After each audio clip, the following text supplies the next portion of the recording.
Hello everyone and welcome back to Closet Gaming. Today we're going to take a look at Project Warlock. This retro old-school first-person shooter promises to take you back into the times of Doom and give you a slightly modern spin on it while retaining all the fun. Project Warlock is available on Good Old Games for €11 for your regional equivalent. The original Doom and Wolfenstein were certainly game changers. The way these games influence the future of the gaming world is almost unparalleled, so there is no surprise that many people have nostalgia about them and just want to relive that experience. So let's see, how well does Project Warlock manage to capture those feelings? And as we always do, we will start by looking at the mechanics of Project Warlock. And if you ever played the original Doom, you will immediately feel at home. A few melee weapons, tons of ranged weapons, and enemies to shoot. That is the very core of Project Warlock. And back then, that was enough.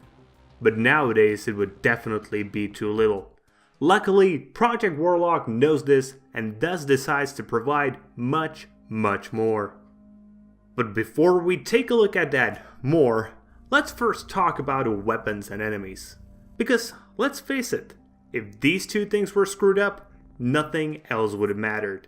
You do need a shooting experience to be satisfying, and the enemies to provide you with fun targets to blow up. So, the weapons are great.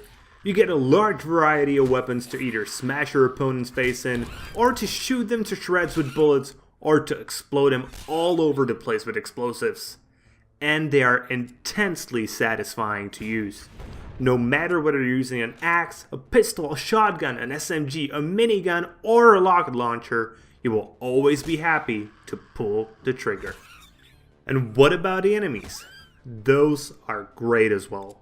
The amount of variety is quite insane, and while many of the enemies share mechanics, they never feel like just copies of each other. The fact that every zone has its own style of enemies just makes this even better, as every few levels the game provides you with new enemies to face. The game not only provides you with the graphical variability in the enemies, but they also have plenty of different ways to try to kill you. Whether they're just simple melee enemies trying to bash your skull in, gun-wielding foes, or giant robots shooting lasers and rockets at your face, you will always be delighted to kill them in retaliation. Plus, at the end of every zone, you get a boss battle. Though, these are honestly the worst encounters in Project Warlock. But that doesn't mean they're bad.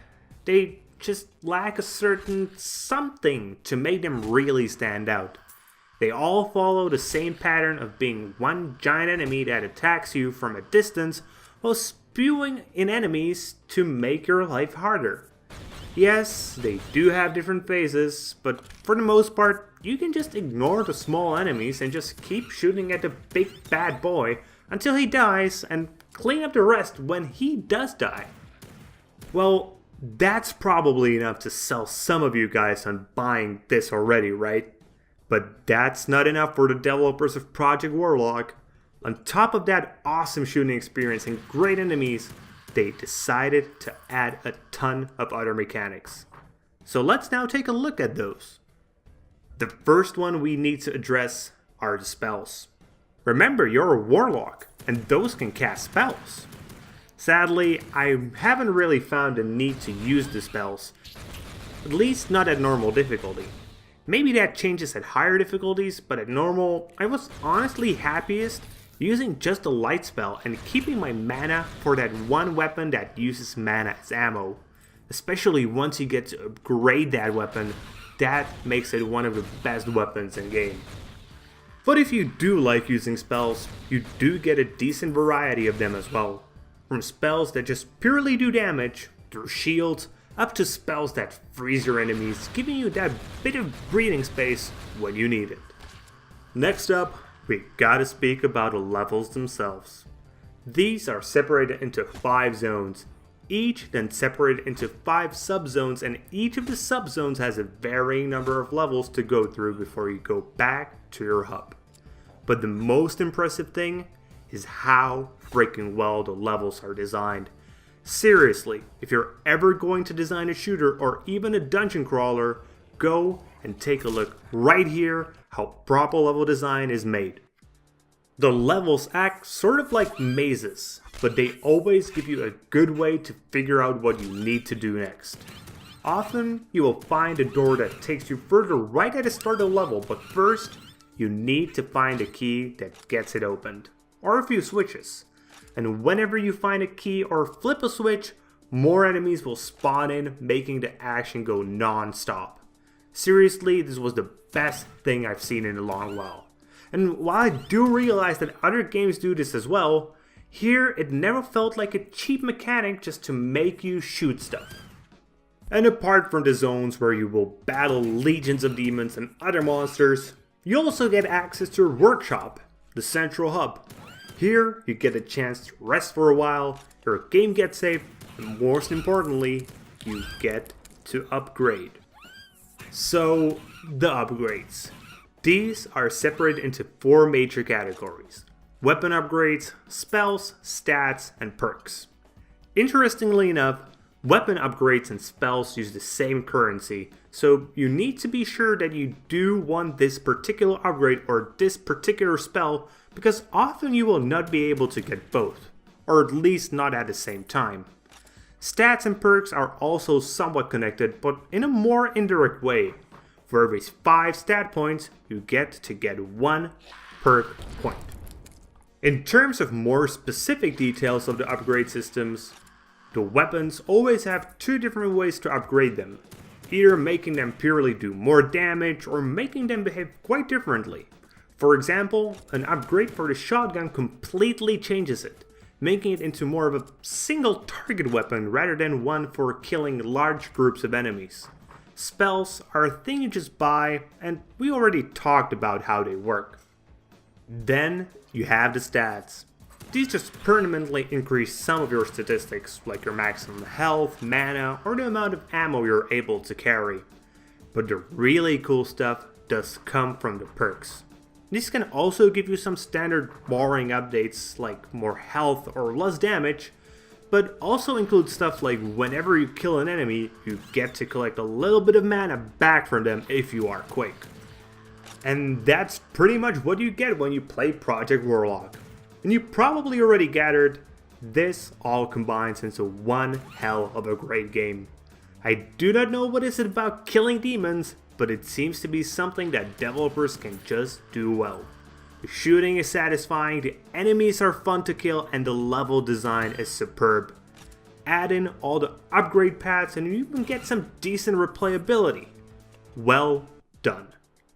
Now it is time to talk about the graphics. And if you ever felt nostalgic for old-timey graphics, this is where you get them. Not only does the game look amazing in its standard setting, providing you with an awesome journey back to the times of Doom, it also gives you a chance to relive the memories of your past even further by giving you the option to change the color palette to whatever machine's color palette you were using back in the day. That's what I call attention to customer care.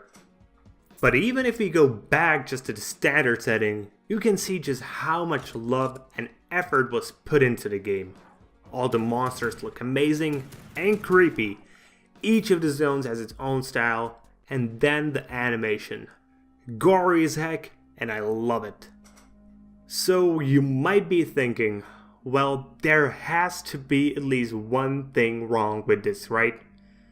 In the words of Mr. Trump, wrong. The music is the best music I have heard from a game this year. A metal soundtrack fits so well, and honestly, I have already taken some of the songs and put them into my phone to listen to when I'm not even playing. And lastly, the performance. With the amount of effort that was put into this game altogether, there is little surprise that the game works flawlessly. No bugs, no crashes, and runs like butter. So, in conclusion, Project Warlock is a game that you should buy. Like, right now. It's just an awesome throwback to a time when everything was simple.